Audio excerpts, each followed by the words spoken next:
ছাগলের টোপ দিয়ে পাতা খাঁচায় বন্দি চিতাবাঘ। সাত সকালে শোরগোল বেন্নাগুড়িতে। কয়েকদিন আগে চিতাবাঘের হানায় আহত হয়েছিলেন এক চা শ্রমিক। চিতাবাঘ বন্দি করতে চা বাগানে ছাগলের টোপ দিয়ে পাতা হয় খাঁচা।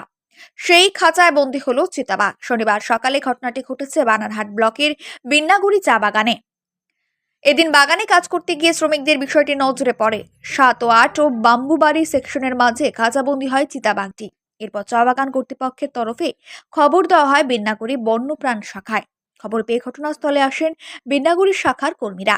তারা এসে বাঘটিকে উদ্ধার করে নিয়ে যান। এদিন চিতাবাঘ খাঁচাবন্দি হওয়ায় কিছুটা আতঙ্কমুক্ত হলেন বাগানের শ্রমিকেরা।